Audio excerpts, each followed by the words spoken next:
Hello सम्पूर्ण साथीहरूलाई स्वागत छ। आज हामी 5-6 जना साथीहरू माथि सुर्खेतको माथि जरबुटा भन्ने ठाउँमा जाँदैछौँ। अहिले हाम्रो उकाली यात्रा सुरु भइरहेछ। दिपेन्द्र कुमार बिसी यता आउनुहुन्छ। हामी चाहिँ आज सुर्खेत उपत्यका वीरेन्द्रनगरबाट जरबुटा जाँदैछौँ। वीरेन्द्रनगरकै माथि 15 नम्बर हो क्या। त्यसपछि हाम्रो प्रकाशमान बस्ने तलतिर हुनुहुन्छ। यस्तो थकाइ लागिरहेछ। वाह, पसिना आएर जाँदैछौँ नि सुर्खेतको जरबुटा खिच्ने हो नि क्यामेराबाट फोटा माया पानको पात सम्झिन्छु दिनको रा मर्स्याङ दिस ल। तपाईँ योभन्दा अगाडि जरबुटा जानुभएको थियो कि नै हजुर? होइन यार, यो वीरेन्द्रनगरमा बस्न लागेको लगभग 7-8 वर्ष भयो। जरबुटा त पछिल्लो 3-4 वर्ष यता अलि भाइरल भएको ठाउँ हो हजुर। तर पनि जाने अवसर मिलेको थिएन। यसो अनि बिएलएबी 7 सेमको इक्जाम सकियो हजुर, ठाउँमा पुग्यो अनि साथीभाइहरू जाउँ भनेर आज यसो लाग्दैछौँ। कालामा गर्मी छ मौसम होइन, जङ्गलको बाटो भएर जोस् त्यति गर्मी छैन। आनन्द रुखहरू छन्। वाह, रमाइलो छ। हो, तपाईँले यो कर्णाली प्रदेशको सुर्खेतमा अवस्थित जरबुटा जाने कुराले कतिको उत्साहित हुनुहुन्छ? म धेरै नै उत्साहित छु, किन भन्दाखेरि म पहिलोपटक गइरहेको छु जरबुटा। सुन्न त धेरै पटक सुनेको थिएँ, क्लासमा साथीहरू जरबुटा घुम्न जाऊँ भनिरहेको थिएँ। तर हिजो अब हाम्रो जम्का भेट भएर अब जरबुटा घुम्न जाऊँ भनेर छलफल भएको थियो।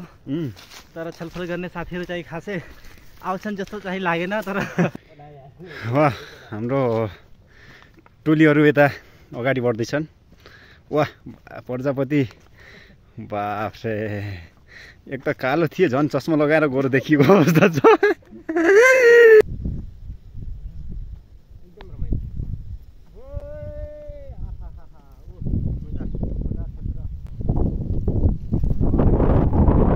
हामी यति बेला जरबुटाको बिचमा छौँ। एकदम राम्रो भ्यू पोइन्ट रहेछ, एकदम उपत्यका यहाँ दामी देखिन्छ।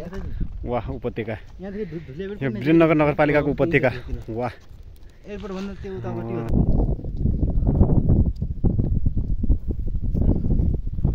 हामी यति बेला जरबुटामा आइपुग्यौँ। जरबुटामा एकदम रमाइलो छ, एकदम माथि जरबुटामा आइपुग्यौँ, रमाइलो छ। हेलो प्रकाशजी। रमाइलो ठाउँ छ जरबुटा। वाह, कति आनन्दको ठाउँ। आहा, क्या दामी गजबको ठाउँ छ।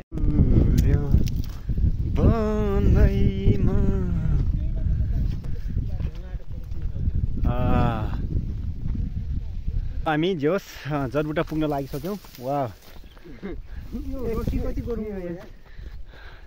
मान्छे अनुसारको लट्ठी हुन्छन् है। हाम्रो दिपेन्द्र कुमार बिसी एकदम थकान महसुस भएर हिँड्नै सक्ने अवस्था नभएर लट्ठीको व्यवस्था गरिरहेको छु। सरासर झुट हो, हामी झुट भन्छौँ। लास्ट मान्छे जो छ त्यसलाई बढी थकाइ लाग्छ भन्ने हामी सबैको अनुमान हुन्छ होइन। सबभन्दा लास्ट देख्न सक्नुहुन्छ हाम्रो प्रजापति सर हुनुहुन्छ। वाह, अहिले हामी फाइनल्ली माथि जरबुटाको आसपास क्षेत्रमा पुगिसक्यौँ। वाह वाह, हेर केटा यता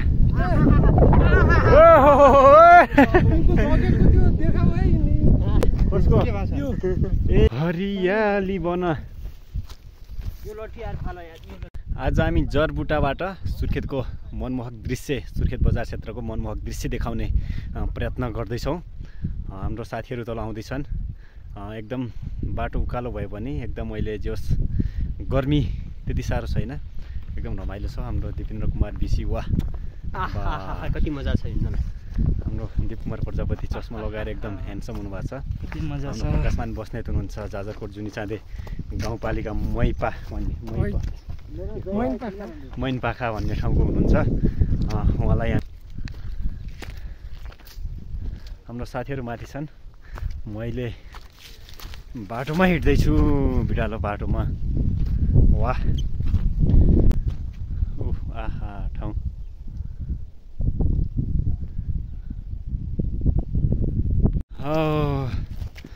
अब हामी जरबुटा पुगिसक्यौँ भन्दा नि भइहाल्यो अब त होइन यही त है माथिपट्टि यसरी देखियो उपत्यका ल फाइनल्ली आज हामी माथि जरबुटा पुगियो केटाहरू यता छन् यतापट्टि वाह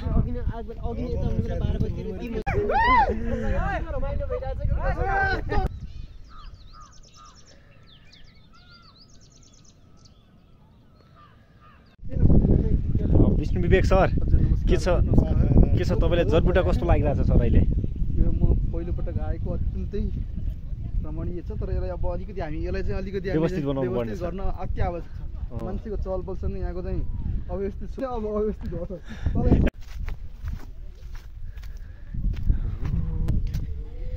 हो वाह सुर्खेत भ्याली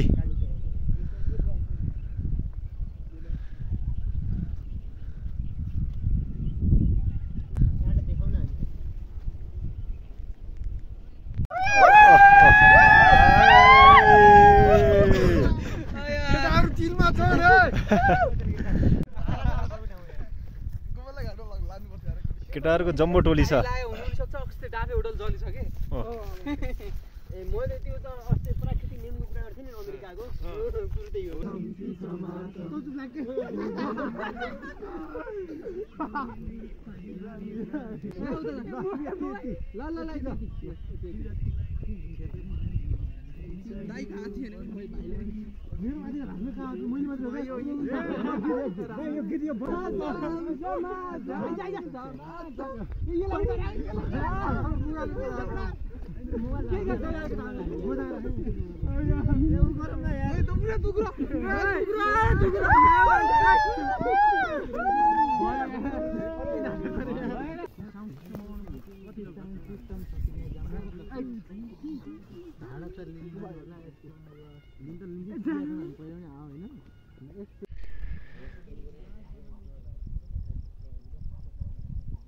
म विष्णु विवेक ढुङ्गाना जरबुटा सुर्खेतदेखि कविता को हौ ए दिन रात आइरहने यो श्वास पर श्वासमा को हौ ए अविराम छाइरहने यो कल्पना आकाशमा यो एकान्त र शान्त रात बिचको निद्रा बिगार्ने तिमी मेरो प्रेमिल भाव राग रङले झन्झन सिँगार्ने तिमी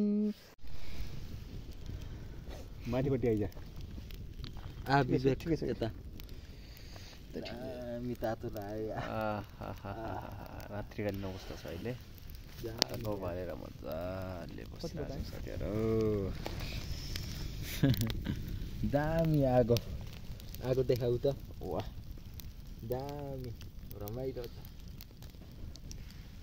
रमाइलो छ हामी उत्सव हेर यो आगो बलेको के आनन्द उता देख्छन् ती केटाहरू यत्रो पाल्याएर भन्नु यो आगो देखा त विशेष गरी वाह वाह हेर त यो आगो केटा हो यार यस्तो आगो बलिरहेको नि बहुत मजा आयो ढाड सेक्न पर्यो वाह